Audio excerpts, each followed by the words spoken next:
Bonjour à tous. Nos amis disent quelque chose de nous. Un ami est une personne que nous avons choisie, on s'est choisi mutuellement pour s'accompagner dans notre chemin de vie. Et notre ami est celui ou celle avec qui, généralement, nous pouvons être nous-mêmes. Mais ça veut dire quoi? Être soi-même avec quelqu'un.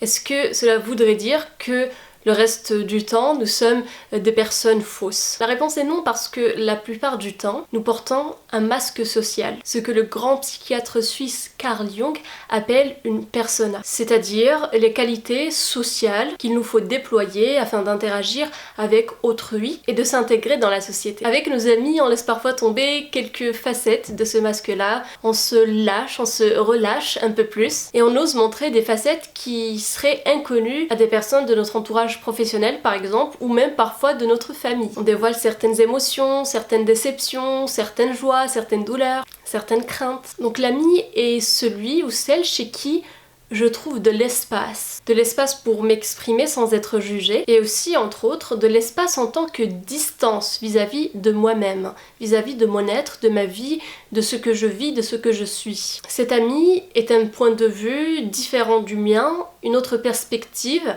sur le monde qui peut m'ouvrir des portes nouvelles, jusque-là inconnues pour moi. Et tout ceci suppose dans l'amitié quelque chose pour moi qui est fondamental et sans lequel l'amitié ne pourrait être possible. La bienveillance. La bienveillance, ce n'est pas fermer les yeux quand au contraire, notre ami a besoin d'être bousculé. Ce n'est pas dire amen à tout dans une sorte de stérilité déguisée en amitié. La bienveillance consiste en l'écoute de l'autre sans la suppression de la distance qui nous sépare. C'est toute la philosophie d'Emmanuel Levinas, un philosophe français d'origine lituanienne, un phénoménologue. Il en parle dans Totalité et Infini, essai sur l'extériorité, avec des mots certes compliqués, ce n'est pas un livre facile à lire, qui nous parle de cette irréductibilité de l'autre, de sa distance infinie, de cet autre que je ne peux assimiler, que je ne peux intégrer en moi-même. C'est-à-dire que la distance subsistera toujours. Cela permet de laisser cet autre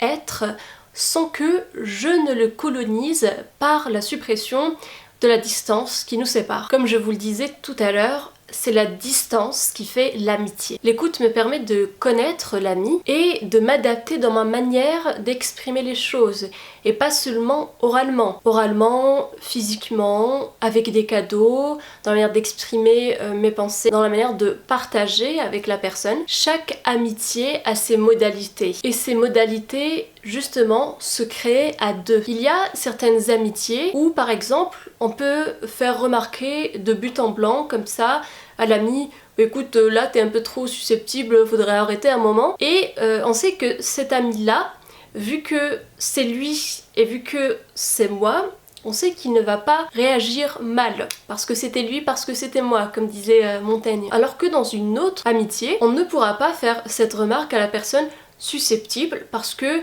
on sait qu'elle se braquerait et que cela nuirait à la relation. Donc on va exprimer la même chose mais autrement. Chaque amitié a ses modalités de fonctionnement. L'essentiel étant d'être bienveillant et à l'écoute. Pour résumer, un ami est cette personne qui est complètement différente de moi et qui, en vertu de la distance qui nous sépare, m'ouvre de nouvelles possibilités avec sa bienveillance et son écoute. Dites-moi ce que vous en pensez dans les commentaires. Qu'est-ce qu'un ami pour vous? Abonnez-vous si ce n'est pas déjà fait pour ne pas rater le prochain contenu, et je vous dis à samedi pour une nouvelle vidéo.